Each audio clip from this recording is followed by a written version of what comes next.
warahmatullahi wabarakatuh. Waalaikumsalam warahmatullahi wabarakatuh. Innal hamdalillah nahmaduhu wa nasta'inuhu wa nastaghfiruh wa na'udzu billahi min shururi anfusina wa min sayyiati a'malina. May yahdihillahu fala mudilla lahu wa may yudlil fala hadiyalah. Asyhadu an la ilaha illallah wahdahu la syarikalah wa asyhadu anna Muhammadan abduhu wa rasuluh. Allahumma shalli wa sallim wa barik ala Muhammad wa ala ali Muhammad kama shallaita wa barakta ala Ibrahim wa ala ali Ibrahim fil alamin innaka Hamidum Majid. Amma ba'du. Bapak-bapak dan ibu-ibu serta jamaah sekalian rahimani wa rahimakumullah. Alhamdulillah atas izin Allah pada malam ini yang kita bisa berjumpa kembali setelah kita libur selama Ramadan.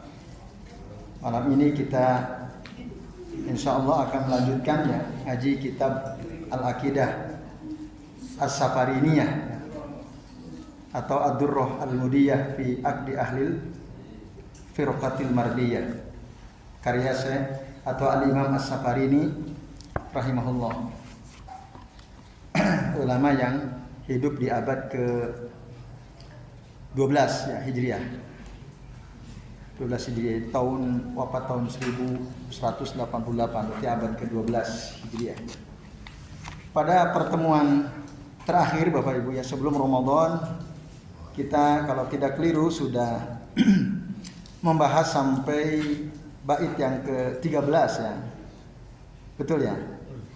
Nah, sekarang kita akan melanjutkan bait ke-14 dan seterusnya. Mudah-mudahan cukup sampai bait terakhir 18.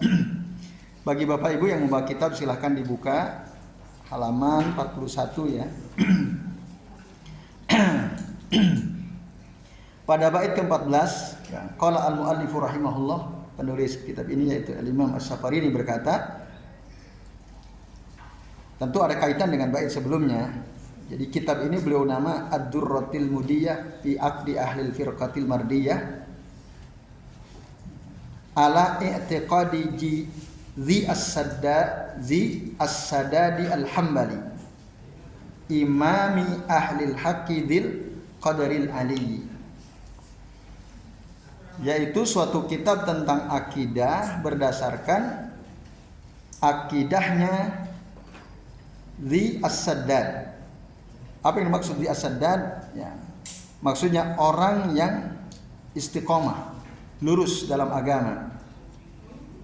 Yaitu siapa? Al-Hambali, yaitu Imam Ahmad bin Hanbal. Dinisbahkan kepada Al-Hambali karena ini nama kakeknya, Al-Hambali. Jadi akidah yang ada dalam kitab ini merupakan akidah berdasarkan akidah seorang ulama besar, Imam Ahmad bin Hanbal, yang lurus, Imami Ahlil Haq, yaitu ya, seorang imam pemimpin Al-Haq, Imami Ahlil Haq, orang-orang yang berada di atas kebenaran, Dzil Qadaril Ali, yang memiliki kedudukan yang tinggi. Lalu pertanyaannya, kenapa akidah ini dinisbatkan kepada Imam Ahmad, Imamu Ahli Sunnah? Limadha khassa al-Imam Ahmad ma'a anna hadhihi al-aqidah hiya aqidatu sahabati wa aqidatu tabi'in wa aqidatu al-a'immah al-arba'ah. Padahal akidah ini bukan hanya akidahnya Imam Ahmad, tapi ini merupakan akidah para sahabat, akidah para tabi'in, akidah para ulama yang empat, al-imam al-a'immah al-arba'ah, termasuk al-imam Abu Hanifah, Imam Malik, Imam Asy-Syafi'i, Imam Ahmad. Kenapa Imam As-Safarini mengkhususkan menyebut nama Imam Ahmad? Nah, itu ada latar belakangnya Bapak Ibu. Karena menurut ya keterangan Syekh Al-Fauzan, dikhususkannya penyebutan nama Imam Ahmad Al-Hambali itu karena beliau seorang ulama yang membela sunnah, kokoh di atas sunnah pada saat terjadi ujian berat ya, yaumul mihnah. Jadi dulu pernah di masa beliau hidup itu terjadi fitnah besar yang waktu itu para pemimpin dari Bani Abbasiyah, ya, Al-Abbasi,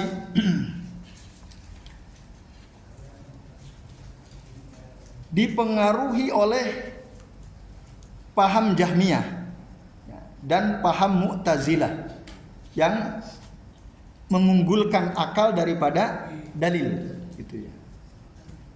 Jadi orang-orang dekat di sekitar khalifah itu adalah orang-orang Jahmiyah, secara akidah orang-orang Mu'tazilah. Yaitu dimulai pada saat Al-Ma'mun Al-Abbasi, ya. Beliau berkuasa. Nah, Al-Ma'mun itu putra dari Harun ar-Rasyid yang hidup antara tahun 170 sampai tahun 218 Hijriah. Beliau merupakan Sabi'u al-Khulafa min Bani Al-Abbasi, ya. Beliau merupakan khalifah ke-7 dari Abbasiyah, ya. Khalifah ke-7. Dan memang waktu itu terjadi, ya, semacam ada ini akulturasi, ya, termasuk ilmu kalam gencar, ilmu filsafat itu banyak dikaji pada waktu itu, ya, pada saat Khalifah Al-Ma'mun berkuasa. Nah, sehingga banyak terjadi perdebatan, filsafat tumbuh, ya. Lalu sampai ada pemahaman bahwa Al-Quran itu adalah makhluk, ya, ilal qaul bi anna Al-Quran makhluk. Dan ini betul-betul gagasan ini menggema, ya, di masa Khalifah Al-Ma'mun Al-Abbasi ini. Bahkan semua orang dipaksa untuk berpendapat bahwa Al-Quran itu adalah makhluk, ya. Wa hamalan nasa ala hadzal ra'yi al-khata' bil imtihani wal quwwati wal ikrah. Jadi digerakkan orang-orang itu untuk meyakini akidah salah ini kalau dengan kekuatan dipaksa, gitu ya. Semua itu terjadi di masa kekhalifahan Al-Ma'mun Al-Abbasi, dan itu masa kehidupan Imam Ahmad. Nah, ini Bapak Ibu dan jamaah sekalian. Di sini peranan penting Imam Ahmad. Lalu semua orang dipaksa untuk mengatakan Al-Quran itu makhluk, sementara Al-Quran wa huwa asasul aqidah wa huwa asasuddin, ya, kullihi. Al-Quran itu merupakan pondasi akidah, pondasi agama seluruhnya. Sementara orang-orang Jahmiyah, orang-orang Mu'tazilah menginginkan supaya manusia berlepas diri dari Al-Quran, ya, yang sebenarnya Al-Quran merupakan kalam Allah, ya. Kalam Allah, bukan makhluk Allah. Nah, tapi mereka ingin memaksakan bahwa Al-Quran laisa kalamullah. Al-Quran itu makhluk, kata mereka. Maka semua orang dipaksa dengan kekuasaan yang dimiliki oleh Al-Ma'mun, bahkan dipenjara, dihukum, bahkan dibunuh. Tapi Imam Ahmad tetap beliau bersabar. Meskipun ditangkap, dipenjara, dipukul, dicambuk, beliau tidak pernah menggadaikan agamanya sampai datang pertolongan Allah Subhanahu wa taala. Nah, inilah peran penting seorang ulama besar pada waktu itu, ya. Andai kata Imam Ahmad akhirnya berdamai, gitu ya, wah, itu bisa rusak akidah itu. Akidah Ahlussunnah bisa hancur. Nah, ini Bapak Ibu, sehingga para ulama mengatakan nasarallahu hadaddin birajulain. Allah telah menolong agama ini dengan dua orang laki-laki. Yang pertama Abu Bakar As-Siddiq radhiyallahu anhu, pada saat terjadi banyak orang murtad, ya, setelah wafatnya Rasulullah SAW. Banyak orang murtad, orang nggak mau bayar zakat. Nah, lalu dengan kepemimpinan Abu Bakar As-Siddiq diperangilah mereka. Yang kedua, Allah menolong agama ini dengan Imam Ahmad bin Hanbal, yaitu yaum as-siddah atau yaumul mihnah. Sehingga ada sebagian ulama menyebut Imam Ahmad itu as-siddiqus tsani. digelari As-Siddiq As-Tsani ya. Siddiq yang kedua, kan Abu Bakar As-Siddiq itu gelarnya dari Nabi SAW. Imam Ahmad oleh ulama digelari juga As-Siddiq As-Tsani gitu. Karena apa? Karena beliau bersabar dengan berbagai macam ujian yang dihadapi, ditangkap, dipenjara, dipukuli, bahkan diarak ya. Dibuka bajunya sambil dicambuki gitu. Tetap beliau tidak mau merubah pandangannya, Al-Qur'an itu tetap kalam Allah, bukan makhluk. Nah, begitu seterusnya. Jadi ada 3 generasi. Setelah Al-Ma'mun wafat, diganti oleh Al-Mu'tasim. Nah, Al-Mu'tasim ini saudara kandungnya, nama aslinya Muhammad bin Harun Ar-Rasyid ya. Wa huwa saminul khulafa min Bani Al-Abbas juga ya. Berlanjut ujiannya. Begitu seterusnya. Al-Wasik billah juga sama. Al-Wasik ini adalah cucu dari Harun Ar-Rasyid, putranya Muhammad, putra Al-Mu'tasim billah itu. Sama ya, beliau adalah Tasi'u al-Khulafa min Bani Al-Abbas ya. Ujian terhadap kaum muslimin terus berlanjut, pemaksaan supaya mereka mengatakan Al-Qur'an itu makhluk terus digencarkan, tapi Imam Ahmad tetap bersabar. Nah, waktu itu ada banyak tokoh orang Mu'tazilah ya, yang cukup populer namanya Ahmad bin Abi Daud Al-Qadi Al-Mu'tazili. Ini yang bahkan menyuruh khalifah untuk menghabisi orang-orang yang tidak mau mengatakan Al-Qur'an itu makhluk. Nah, itu terjadi ya dari kekuasaan Al-Ma'mun sampai Al-Mu'tasim sampai Al-Wasik billah. Tapi Imam Ahmad terus beliau bersabar sampai ya ketika beliau dipaksa, beliau tidak mau. Beliau selalu mengatakan hatuli syai'an min kitabillah atau min sunnati Rasulillah sallallahu. Coba datangkan dalil kepadaku dari kitab Allah, dari sunnah Rasul sallallahu. Ada enggak dasarnya? Ada enggak dalilnya kalau Al-Qur'an itu makhluk?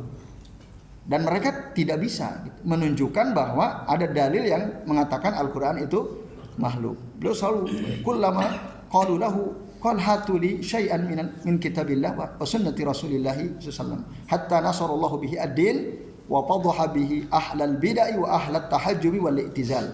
Sampai pada akhirnya Allah membuka ya kerusakan ahlul bid'ah dari kaum Jahmiyah dan kaum Mu'tazilah. Lalu datanglah khalifah yang al-mutawakkil 'ala Allah. Ini Ja'far bin Harun Ar-Rasyid, putranya Harun Ar-Rasyid.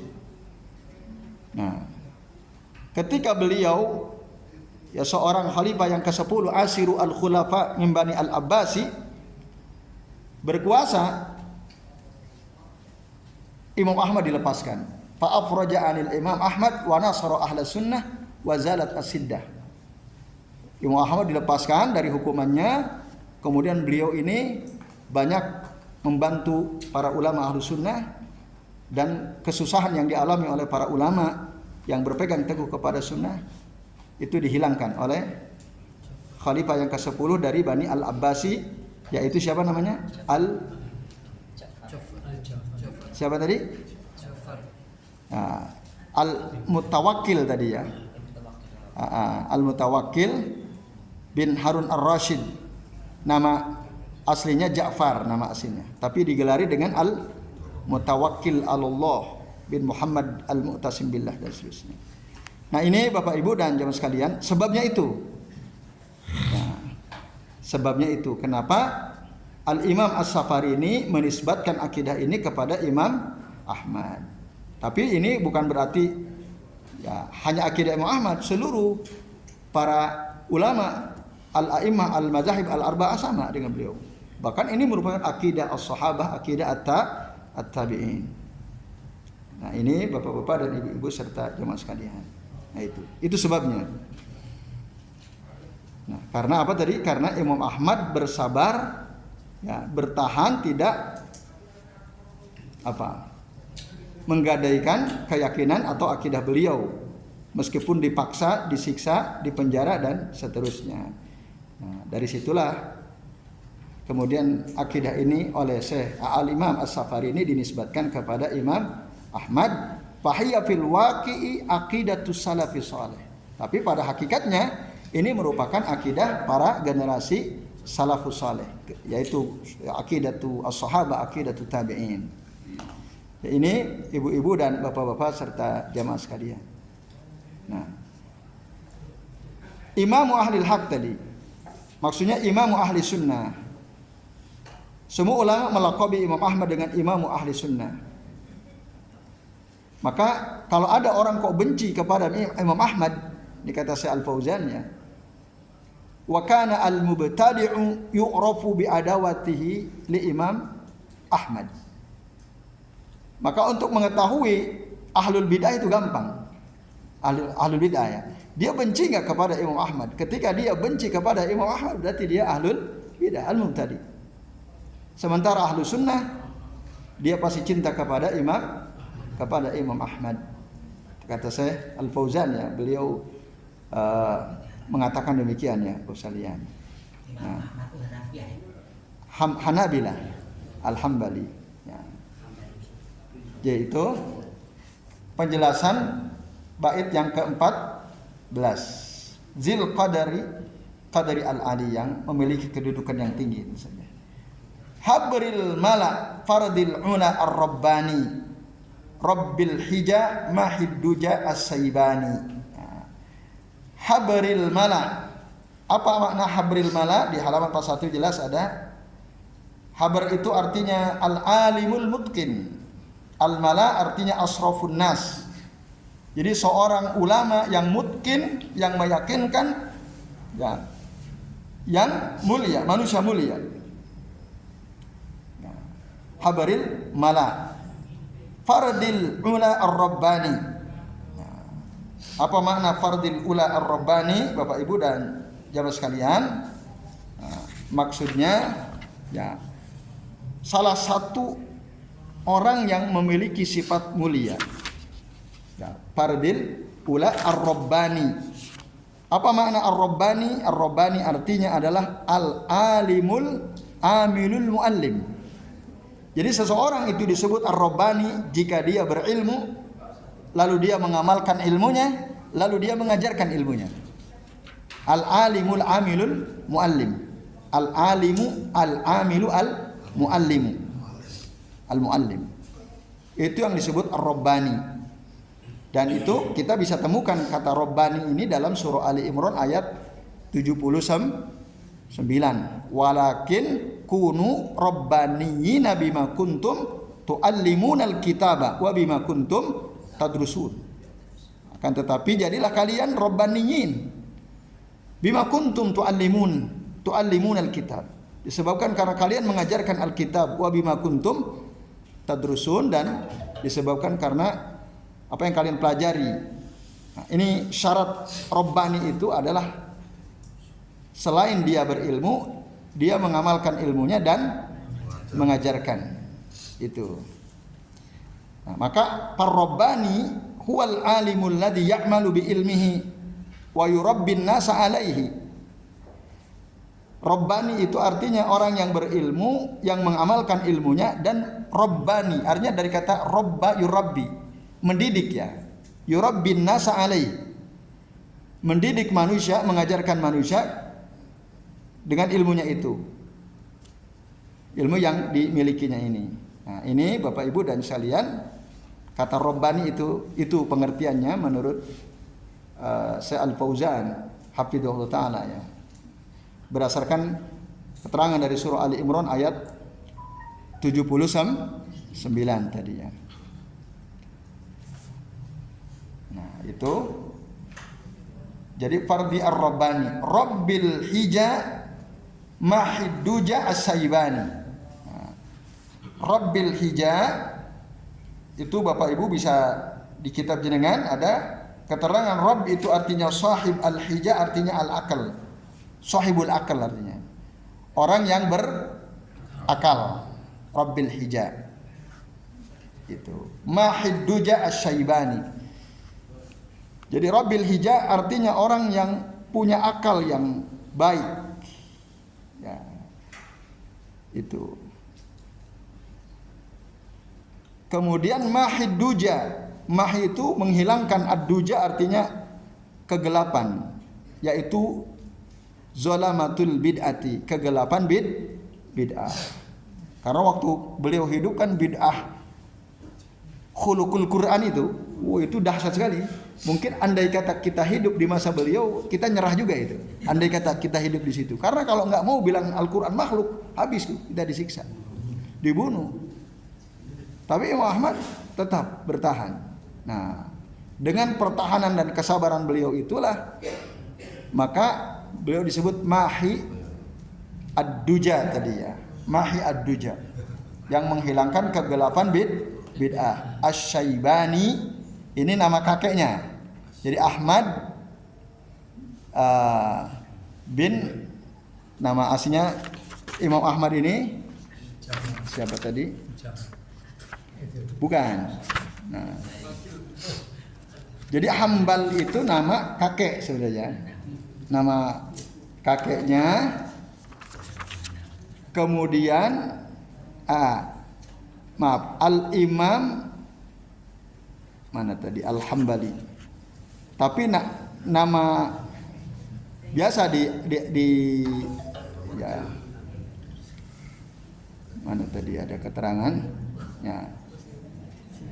Jadi Al-Imam Ahmad bin Hambal ya. Al-Imam Ahmad bin Hambal.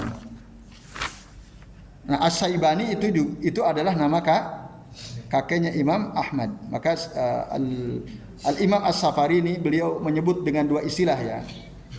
Al-Hambali dengan Asy-Syaibani. Al-Hambali dengan Asy-Syaibani. Itu ya, Bapak Ibu dan sekalian. Nah, itu nama untuk Imam Ahmad yang ditulis oleh Imam As-Safaridi. Mahid Duja Asy-Syaibani. Oh ya, ini ada nih keterangan. Jadi nama Imam Ahmad itu aslinya Ahmad bin Muhammad bin Hambal. Nama bapaknya Muhammad, nama bapaknya. Ahmad bin Muhammad bin Hambal bin Asy-Syaiban. Nah, tapi nama bapaknya sering kelewat kan? Ya atau tidak? Ahmad bin Hambal. Aslinya Ahmad bin Muhammad bin Hambal. Aslinya. Ya, Ahmad bin Muhammad bin Hambal itu kakeknya. Syaiban itu buyutnya. Ya. Tapi kita sering di kitab-kitab langsung kepada nama kakek.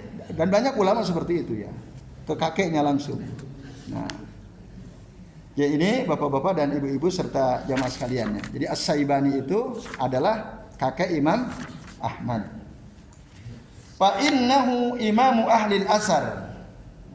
Sesungguhnya beliau Imam Ahmad ini merupakan pemimpin ahlul asar. Nah, apa ini maksud imamu ahlil asar ini? Nah, jadi Bapak Ibu dan jamaah sekalian, beliau adalah imamu ahlil hadis. Jadi kalau Bapak Ibu pernah dengar ada istilah kutubut tis'ah. Jadi kitab-kitab hadis mu'tabar itu kan yang banyak dirujuk oleh para ulama. Ada yang disebut dengan kutubut tis'ah. 6 kitab hadis rujukan. Nah, 6 kitab hadis rujukan disebut masadir. Ada maraji, ada masadir. Maraji itu kitab induk ya. Yang di mu'tabar itu yang dianggap cukup valid gitu ya. Di antara kitab-kitab hadis yang ada, yang banyak sekali kitab hadis sebenarnya. Ada banyak sekali. Tapi yang mu'tabar itu ada 9. Yaitu Sahih Bukhari, Sahih Muslim, Sunan Abu Dawud, Sunan At-Tirmidzi, Sunan An-Nasa'i, Sunan Ibnu Majah. Terus Sunan Ad-Darimi. Terus tinggal 2 lagi, Musnad Ahmad bin Hambal sama Al-Muwatta Imam Malik. Imam Abu Hanifah tidak punya kumpulan hadis secara khusus. Walaupun belakangan murid-muridnya mengumpulkan hadis-hadis berdasarkan riwayat Imam Abu Hanifah, lalu muncul istilah ada kitab Musnad Abi Hanifah. Imam Asy-Syafi'i beliau tidak punya kumpulan kitab hadis. Yang terkenal dari beliau karyanya Al-Um. Tapi ada muridnya yang mengumpulkan hadis-hadis riwayat dari Al-Imam Asy-Syafi'i, lalu ada muncul kitab Musnad Asy-Syafi'i. Kami punya kitab-kitab itu. Tapi tidak termasuk yang muktabar. Nah, Imam Ahmad bahkan semua pada umumnya itu murid-murid Imam Ahmad. Imam Bukhari muridnya Imam Ahmad. Imam Muslim, Abu Daud, At-Tirmidzi itu murid-muridnya Imam Ahmad. Ini min talamidzi al-Imam Ahmad. Maka beliau disebut Imamu Ahlil Athar. Ulamanya Ahlul Hadis, Ahlul Asar. Paman naha manhahu fahuwal asari. Paman naha manhahu fahuwal asari. Jadi barang siapa orang yang mengikuti jejak beliau ini, mazhab beliau, maka dia disebut al-asari. Apa tadi? Ahlul asar? Ahlul hadis. Tapi secara spesifik kata al-asari ini Bapak Ibu dan jamaah sekalian, artinya sahibus sunnah. Kita kadang membaca ada ulama menulis kitab lalu dia menyebut dirinya al-asari. Abu Fulan al-Asari, itu maksudnya dia min ahli sunnah, berusaha untuk senantiasa mengikuti sunnah. Itu makna al-Asari. Jadi senantiasa mengikuti Rasul, mengikuti sahabat, mengikuti tabi'in yang mengikuti sahabat dengan baik. Baik, saya tuntaskan. Saqo sarihan khallahu saubur ridha. Hallahu saubur ridha wal afu wal ghufranu ma najmun adha. Ini merupakan doa dari Imam As-Safarini kepada Imam Ahmad. Artinya semoga saqo darihan, semoga Allah menyirami, saqo itu menyirami darihan kuburan Imam Ahmad dengan keridhoannya. Saubur ridha. Saub itu dari kata sajiba. Apa sajiba? Allahumma sajiban nafi'a. Hujan.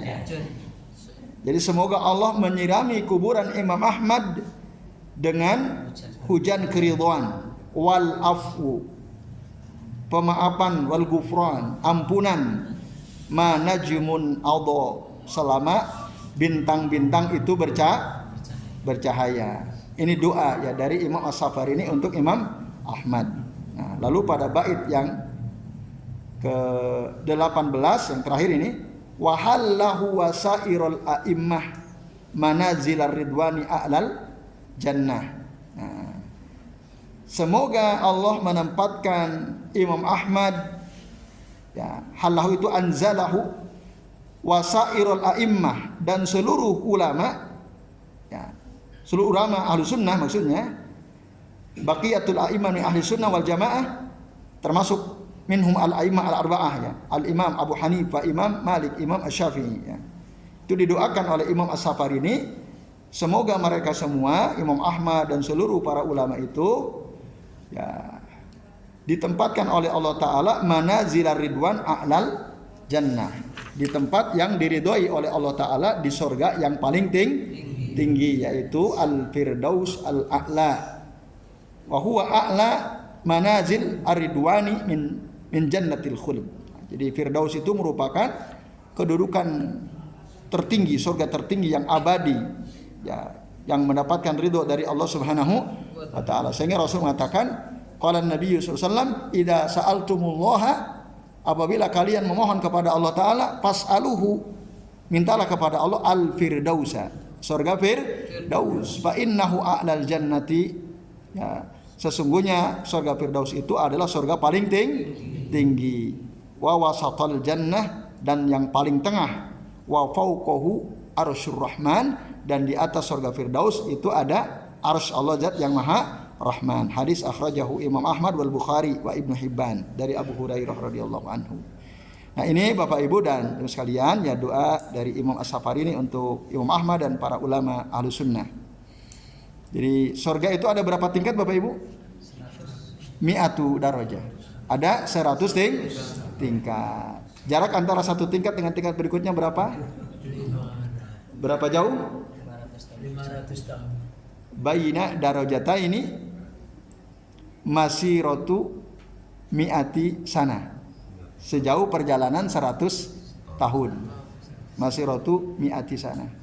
Jadi kalau Pak Bambang ingin surga ke berapa? Paling tinggi ya, bagus, alhamdulillah ya. Jadi mintalah surga yang paling tinggi. Andai kata kita di surga kedua, tingkat 2, berarti ke tingkat ketiga itu butuh perjalanan 100 tahun. Yaitu. Ya baik Bapak Ibu dan sekalian, ini ya mukaddimah dari kitab Aqidah Al-Aqidah As-Safarini ya. Jadi saya kira karena sudah waktu Isya ini ya. Kita cukupkan dulu. Silakan muadzin azan dulu, nanti ada sedikit waktu kalau ada pertanyaan silakan.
Alhamdulillah Bapak Ibu dan yang sekalian, kita sudah sampai di waktu Isya.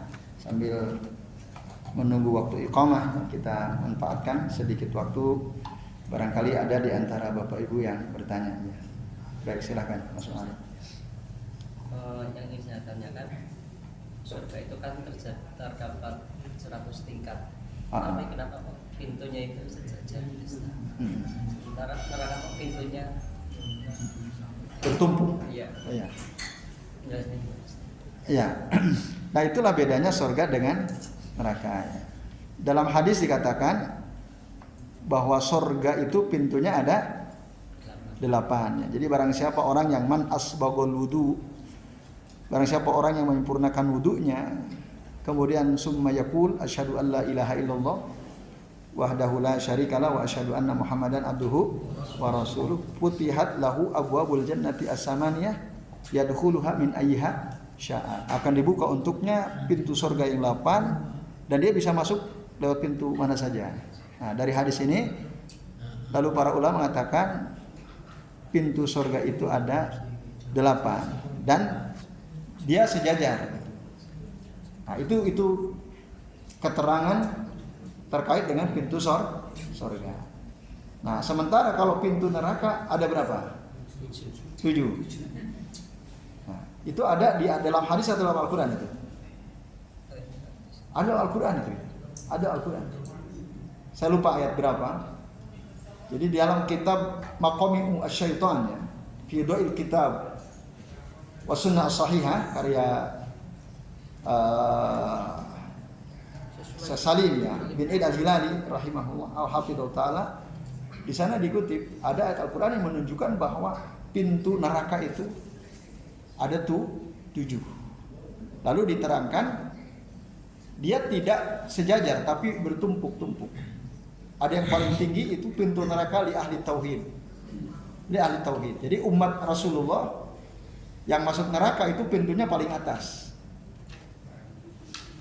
Baru nanti lil Yahud, lil Nasara, lil Majus dan seterusnya, itu ada keterangannya ya. Nah, kenapa? Wallahu alam ya. Beliau tidak menjelaskan kok ada perbedaan kalau pintu surga sejajar ya vertikal, horizontal ya. Kalau kesini. Kalau pintu neraka itu vertikal. Ya, jadi yang ya semua buruk. Orang yang masuk neraka itu semua buruk. Tapi yang terbaik di antara mereka ya ahli tauhid ya. Min ummati Rasulullah SAW. Maka pintunya paling atas gitu. Itu saja keterangannya, enggak ada alasan lain yang saya dapatkan ya. Kok dibedakan gitu ya. Wallahu a'lam bishawab. Nah, amin. Gimana? Ya, al musyrikun wal munafiqun itu paling bawah, ya. Ya, kelompok paling buruk. Ya.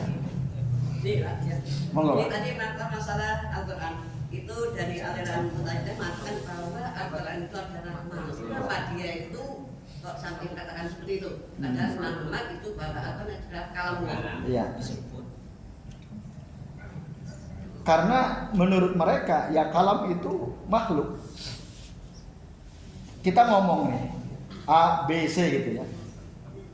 Ini kan makhluk. Menurut logika mereka. Coba baca Quran. Bismillahirrahmanirrahim. Alhamdulillahirabbil alamin. Apa itu? Suaranya masuk. Itu dari situ mereka pikir. Nah, ada keterangan sangat baik ya dari sarahnya saya Ibnu Al-Utsaimin ketika mensyarah kitab Lum'atul I'tiqad karya Ibnu Qudamah Al-Maqdisi rahimahullah. Memang harus hati-hati gitu ya. Ketika ada orang tanya, Al-Quran itu makhluk apa bukan? Kita harus tegas mengatakan bukan, kalamullah. Coba ente baca Quran gitu. Kita baca kan? Loh, itu bunyi. Nah, itu bunyimu. Nah, kan itu. Nah, mereka kan bermain-main logika kan? Nah, memang waktu kita mengucapkan ya ucapan kita makhluk. Benar, ucapan kita makhluk. Cuma Qur'annya itu kalamullah gitu. Harus dibedakan. Jadi itu sebabnya ya. Sehingga mereka mengatakan Al-Quran itu makhluk. Nah, itu. Karena pakai logika mikirnya. Buktinya kalau Imam Ahmad tanya, hatu li syai'an min kitabillahi wa sunnati rasulillah. Coba berikan kepadaku sesuatu dalil dari Al-Quran dan Allah enggak? Ada enggak dalil yang mengatakan Al-Quran itu makhluk? Enggak bisa, mereka pakai otak. Paling mereka hanya bisa katakan coba ente baca Al-Quran. Oh paling itu, ya itu dalilnya. Kalau Al-Quran itu makhluk, dia lemah sekali dalilnya. Ya itu Pak Zuri. Sebabnya itu ya. Nah, ya itu Allah a'lam bishawab. Masih ada Bapak Ibu? Ustaz, masih satu. Ya. Berarti apakah kasusnya Imam Ahmad ini bisa menjadi rujukan tentang bagaimana kita harus taat kepada pemimpin, Ustaz, dengan kesabaran Imam Ahmad? Imam Ahmad kira-kira itu menunjukkan ketaatan kepada pemimpin atau tidak? Tidak, pengingkaran. Menentang. Dipaksa untuk bilang nggak mau. Bilang Al-Quran makhluk nggak mau. Resikonya apa? Dihukum, dipenjara, dipukuli, diarak. Nah ini dalil bahwa kita itu harus mempertahankan kebenaran apapun resikonya gitu. Walaupun misalnya pemerintah memaksa kita melakukan sesuatu yang menurut akidah ini nggak benar, menurut agama nggak benar, ya kita harus tetap ingkari kan? Karena apa? La ta'ata li makhlukin fi ma'siyatil khaliq. Tidak boleh ada ketaatan kepada makhluk dalam bermaksiat kepada Allah Zat yang Maha menciptakan. Maka ketaatan kita kepada pemimpin itu tidak mutlak. Tidak mutlak. Ada saat kita harus ingkari, ya seperti Imam Ahmad mengingkari para khalifah dulu itu. Yaitu. Nah, jadi kalau apalagi antum seorang tokoh misalnya di kampung antum, wah ini bahaya. Ya, itu jangan sampai kemudian orang karena fitnah gara-gara antum takut dipukulin, takut dipenjara, ya udah deh. Amanat saja. Nah, Imam Ahmad tetap beliau bertahan. Nah, itu maka beliau punya jasa besar ya dalam mempertahankan sunnah. Ya, baik Bapak Ibu, sementara ini dulu ya. Baik, sekarang sebelum diakhiri saya mau tanya satu, apa itu yang disebut ar-rabbani? Orang yang berilmu, mengamalkan ilmunya dan mengajarkan ilmunya. Al-alimul amilul muallim. Oke, baik, terima kasih, berarti tidak ngantuk ya. Insyaallah. Dan mari kita akhiri dengan doa kafaratul majlis. Subhanallahumma wa bihamdika asyhadu an la ilaha illa anta astaghfiruka wa atubu ilaik. Wassallallahu ala Muhammadin wa ala alihi wa sahbihi wa baraka wa sallama alaihim ajma'in. Billahi taufiq wal hidayah. Wassalamualaikum warahmatullahi wabarakatuh.